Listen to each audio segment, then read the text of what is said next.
You're watching the Green Hyundai Friday Night Showdown preview show.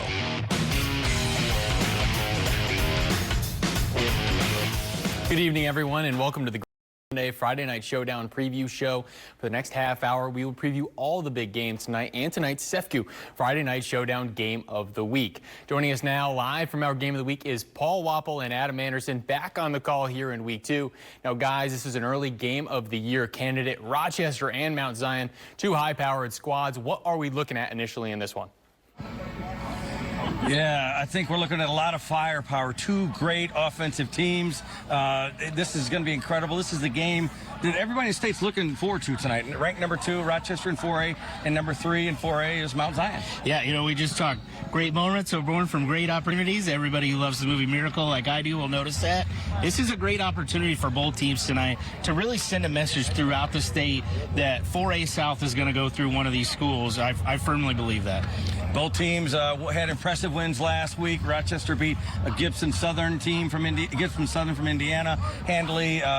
Mount Zion shut out Limestone 49-0. I think there's going to be a lot of offense tonight. Sammy?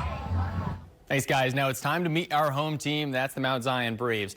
Now, this is a program that reached the state final last season and a team with one of the most frightening offensive casts in Central Illinois. Very efficient in week 1. You know, I think offensively we were very efficient as far as moving the ball, executing our plays, taking care of the football, doing things kind of we practiced all summer. That we brought the energy, because last year I know we started late with the energy, and I think definitely helped this year. We started off quick. Last year it took a little bit of loss, but I think this year we started off early and we got to keep it going, gas on the pedal all day. Our kind of result last year, while it ended poorly, it inspired our guys to get out more and start enhancing their game before practice, after practice, when there is no practice. If you look at Rochester's game last week, you know, they scored on big plays, some trick plays, just some, you know, blown coverage type things. So for us, eliminate the big plays, take care of the football. You know, Gibson Southern turned over 3 times or 4 times. Very important to come out strong against these teams and really give our full effort, have our full energy, because it'll show what our capabilities are. I think if we beat these 3 teams, then it's going to really show the other teams that we're better than we really are, and that we didn't just have one good year. In games like this, we play great opponents and teams that are very well coached. You find out what you need to work on. And so, I mean, our kids are going to face some adversity. They're going to see some things, and, you know, hopefully it prepares us for the rest of the years. And, you know, our goal is to play our best football in November, not September. So we're going to learn from these in these next few weeks and go from there. Now, there they are. It's Mount Zion. They struggled on Friday Night Showdown last year against Muhammad Seymour, but that game a turning point for them. They got hot, and we learned just how dangerous of an offense they can have. What are you guys thinking will be their key to a home victory tonight, guys? Yeah, I mean, the Braves have some great players on offense, led by All-Stater, Ole Miss commit, J.C. Anderson. Adam, who wouldn't want a 6'7", 243-pound tight end who's also pretty darn good defensive end as well? I know, and he gets a lot of the attention. You know who loves him? Probably Keller Soxer, quarterback. I do think he is one of the more underrated quarterbacks in Central Illinois, maybe out through Southern Illinois as well. He does a great job taking care of this Mount Zion offense. I think he will be maybe the catalyst to leading them to a victory tonight. Braves have 8 starters back on offense, 7 on defense. They went to the state championship game, like Sammy said, last year. They want to get back there and win the whole thing. Absolutely, and these sophomores and juniors playing that many extra games helped them this year, especially in an early season matchup like they're going to get tonight. Think it'll come down to a defensive play or turnover? We've been talking a lot of points scored. I do think it's going to be a bigger defensive battle than what maybe everybody thinks. Okay, Sammy? Visitors, Rochester Rockets. They haven't been on a Game of the Week broadcast since 2021. It's been long overdue, but they are back, and they are on the road ready for a 4-quarter battle with a similarly potent offense. I mean, we were a little questionable on how physical we could be. We know we have the athleticism, but we just needed the game to show that we are physical and just to get the ball rolling for the season. We put in some kids, second string, even some third string guys that, man, did a great job. And so I think it kind of won us the game at the end. So sometimes that youth and inexperience, when it's good, isn't bad. They each give you stuff that, you know, JP gives you stuff that Tanner doesn't do, and Tanner gives you stuff that JP can't do. It's just nice to have a fresh quarterback, and we know we can get it done with Cordell. He's a little more athletic, so it's nice to have like just a dual threat quarterback too. We're young and we make a lot of mistakes, and so we really need to focus on like making less little mistakes and being more physical with our talent. You got to stop their big guns, and you got to stop Anderson. You got to stop the receiver, number 2, and you got to stop the quarterback. And I think those 3 they make them tick. And so if you take one of those options away, and then it gets slowly, like it just gets less options until we finally just snuff them out for good. I mean, it's huge. These are 2, like last game and this game, they're 2 huge games. It's our out-of-conference games. We can just show that we can do it. We can do it against anybody. We're mainly focusing on just shut them down. I mean, we know we can get it done on offense. We will not have a problem with that. We just got to shut them down, and it's going to be history from there. There you have it. The Rockets, they are the visitors tonight, and I'll say it again, my favorite game on the entire schedule. They bring creativity, multiple options at the QB position, and speed at the skill positions. Guys, they want to be physical tonight, but do they have enough to beat the Braves at home? I think the Rockets do have enough to beat the Braves. It should be a good game. You've got quarterback J.P. Leonard, the junior, the nephew of Coach Derek Leonard, had a really good game last week. So did Tanner Bielek, quarterback, and more Cordell Gregory, Adam. First play from scrimmage, 69 yards for touchdown last week. The Rockets are loaded once again. Yeah, I'm going to talk about the Swiss Army man, Cordell Gregory. You're going to see him catching passes, playing defense, probably even maybe throwing a pass or 2 here tonight. He was a quarterback at JFL growing up, so he knows what he's doing. I think to have a weapon like that with Derek Leonard's offensive mind is indispensable, and it could become huge here tonight. And Rochester got better as that game went on last week, had a chance to see it, and their defense played really, really well in the second half. So yeah, absolutely. And underneath the sun and the heat, we're not hopefully going to have any cramps here tonight. We're going to get through that. You know, we're going to have a great game and nice cool weather, and wind actually has died down, so I could see it flying all over the place. And the Rockets have a couple other good receivers, Nate Swaney and Tristan Stanton. And Eli Cox was one of the big targets last year. I'm not even sure he caught a pass last week. So you got Brooks Gavin in the back end too. The other Gregory Cornell can play offense and defense. The depth that Rochester has this year, I think, is something Derek hasn't had in a while. So they'll be entertaining to watch. I totally agree. Sammy? Oh, thanks, Paul and Adam. We will come back to you guys both after we take the break, but we got to talk about a few more things. And first, it's time for our game of the week players to watch, and for the host, Mount Zion, it's Keller Stocks. His man Jacob Harvey didn't make it easy choosing with 3 touchdowns last week, but Stocks, he threw 5 in the season opener against Limestone, and he had a great junior campaign with 33 tuds and a near 3,000-yard season. The multi-sport state qualifier will have to sling it tonight to set the pace against Rochester, and Rochester, they may key in on one of those weapons to try to shut down an option. And for our road team, it's going to be one of the weapons on the other side, a speedy all-state qualifier in track in the 4x100 relay. Tristan Stanton, he showed out with a few big plays for the Rockets. 3 receptions, 112 yards, and 2 touchdowns against Gibson Southern. Expect him to be a threat again today, regardless of who is throwing the ball. Had 1 TD from Gregory and 1 from Beal last week. All the arms seem to love him. And coming up after the break, we will check back in with Paul and Adam to talk about a few more big games here in Central Illinois, including a pair of Sangamo Conference battles. So don't go anywhere. We'll be right back. Welcome back to the Green Hyundai Friday Night Showdown preview show. Now, welcome back in Green Hyundai Friday Night Showdown pregame show. We've discussed our game of the week, Rochester and Mount Zion, but we are back with Paul and Adam, and it's time we dive into conference play. 2 games in the Sangamo stood out to me. Going to go to you guys to get you to weigh in. Tell me what you're thinking. First, it's the Bullets. They had a dominant performance in week 1 against Auburn, while Porta, with higher expectations or hopes this year, they stumbled out of the gates with a close loss to Olympia. Do the Blue Jays have enough to hang here with the Bullets? Boy, I tell you what, Porta is much improved. The Blue Jays are a lot better than last year. They lost, like you said, they lost a heartbreaker last week to a good Stanford Olympia team. They've got the work cut out for themselves tonight against Williamsville, who had a great opening game. Yeah, you know, I heard this summer that Porta's be a team to watch in the Sangamo. Could they sneak into the playoffs, win maybe 5-6 games? Lost a heartbreaker. Do they have enough to keep up with the Bullets? I mean, I don't know. Williamsville has a ton of firepower again. I think they are hitting on early cylinders, you know, with some new guys they've put in that offense and defensive line. So it'll be interesting to see what the final comes out. I think the Bullets might have a little too much, though, for them. Yeah, and if the Bullets do win, it will be interesting to see how that game goes, how close it is if Williamsville does indeed win that game. Yeah, I think a lot of eyes in the Sangamo are going to be watching that game. All right. Sammy?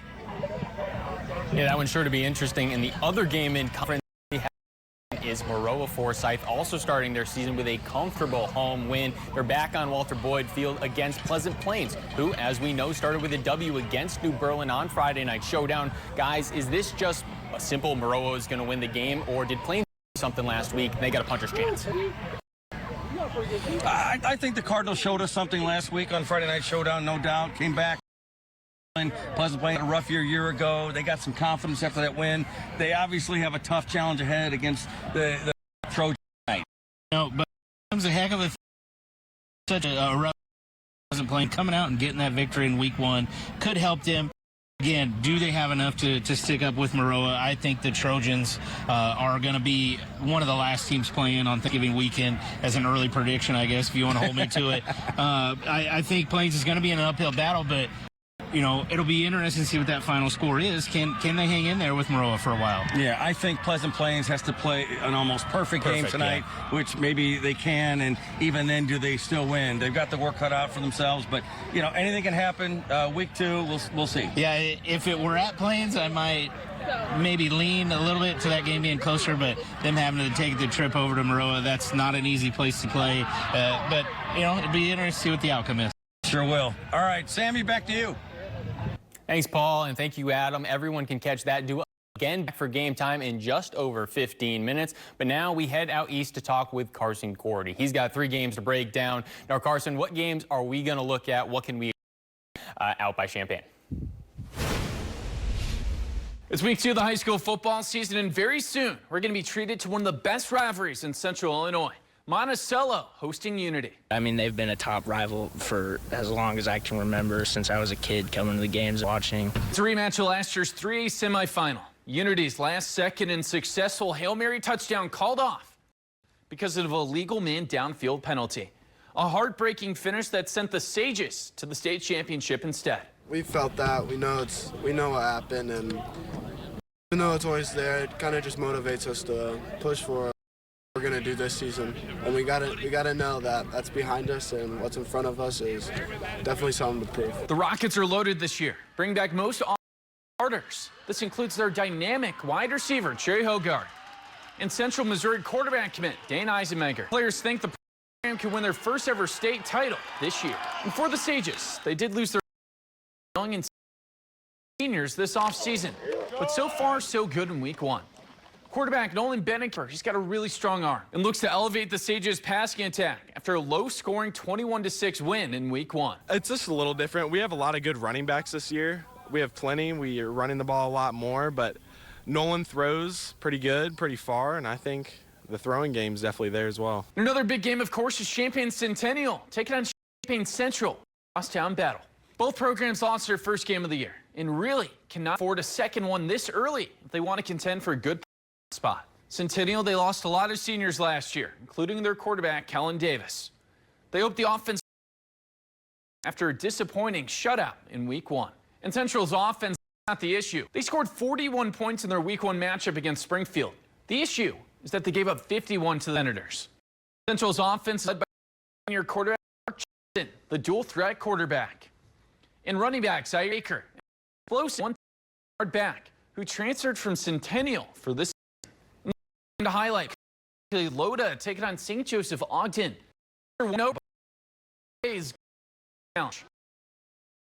11 wins season.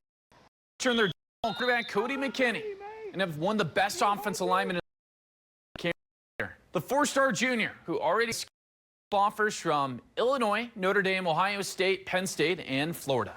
He knows he's the best. We all know he's the best. Always much work, even more than everybody else here. Carson Cordy, thank you for watching. I'll see you tonight with the highlights. Thanks, Carson, and don't forget we'll have all the highlights, like he said, from tonight's games coming up on our Friday Night Showdown recap show.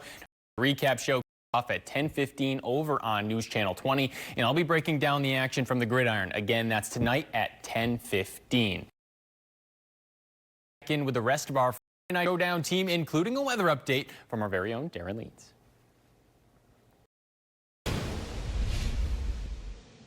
Welcome back to Green Day Friday Night Showdown preview show. Welcome back to the Green Hyundai Friday Night Showdown preview show, and we're going to be heading back out over Mount Zion to check in with the Showdown crew. And that's going to start with meteorologist Darren Lee for a look at our football forecast. Darren, take it away.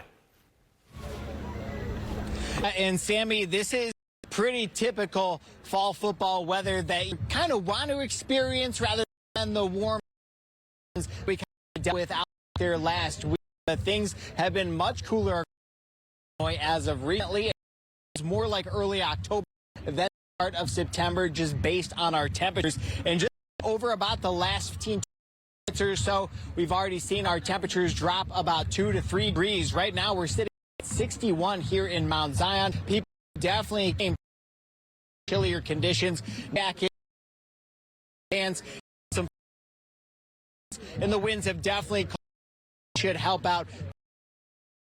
But yes, perfect conditions for our Friday night football, and you can expect to the same across all of our games going on out there for this evening. But yeah, great weather out there. I'll send it back to you in the studio. Now, great weather, that's a concern. But watch out this coming Monday with a Bears countdown to kick on ABC. Now, before the Bears Monday night season opener against the Minnesota Vikings, also on ABC, Carson and I will preview what to expect from both the Bears and Vikings as we enter week 1 and even more. So make sure to check that out next Monday at 6:30 p.m. And high school football, of course, brings excitement to the entire community, including those that aren't in between the white lines. So our sideline reporter Spencer Davis is in Mount Zion with more. Spencer. Standing by with Patrick Ward, the director of the marching band here at Mount Zion. And Ward, you're here in Zion top for years before I came here. So when did what inspired you to go into music direction? My teacher had, mentors to me in musicianship, but just as people, and that was really important to me and who I am, and I was inspired to kind of follow in those footsteps. Right here with the march band, what do you expect them tonight? Hey, we're working hard. It's still kind of early in our season 2, so we've got the first 2 movements of our field show. Our field show is called The Sky Full of Stars, so you'll hear some Mozart, you'll hear some Stairway to Heaven tonight. A little bit of the classical music and the rock. Right. Where did Classics all the way. Okay, well, Mr. Thank you so much for your time, and again, good luck for you guys in your season as well. Thank you. All right, Sammy, back to you in the studio. I may have to ask you to break out your phone, get a little Stairway to Heaven recording. I may need that one. Quite the combo out there. Great story as you keep things fresh for us each and every week. But when we come back, wrap up our Green Hyundai preview show before sending things back out to Spencer, Paul, and for our Friday night show.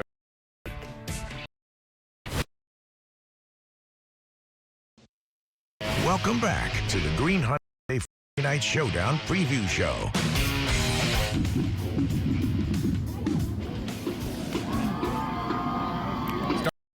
Bit of a cool song here. We're close to Anthem, and we are close to kicking week 2 in our Friday Night Showdown game of the week. Get excited. It's going to be Adam and taking over very. But when we come back next week, no, we won't be here next week. But back again for week 4 for Friday Night Showdown. It's Sacred Heart Griffin taking on Quincy Notre Dame. Now the Raiders, they're 8 for the second season. Their first season, winning by a big margin in week 4 against the Cyclones last year, 37-7. SHG obviously not happy with that result last year and will be at home eyeing a little bit of redemption as Quincy Notre Dame comes to town for week 4 of Friday Night Showdown, our game of the week this year. Now, what are the kids saying? The game of the week's on Friday Night Showdown does not mix coming up in week 4. Current game of the week is our staff and what everybody is thinking, starting with myself. Now, I went with the Braves, a close one, high-scoring game, leaning in since they're at home, and they might want a little redemption after their last year's showing on Friday Night Showdown. Now, Spencer also going to the Braves, but scoring 24-21, 3-point game in the favor of Mount Zion. Just like last week, he was right. Carson going with Pleasant Plains last week and going against Rochester touchdown. The podcast pair in agreement just like last week. Again, it's Rochester for both of them. Adam predicting a 1-score game, or sorry, Paul predicting a 1-score game, while Adam, he's got a 2-touchdown game in favor Rockets in this one. So sure to be a good one coming up, sure to be a great one in the next 2 weeks.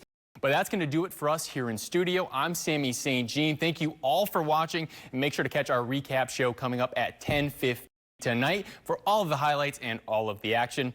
But that does it in studio. I'll back out to Paul, Adam, and Spencer for game time. Enjoy, guys.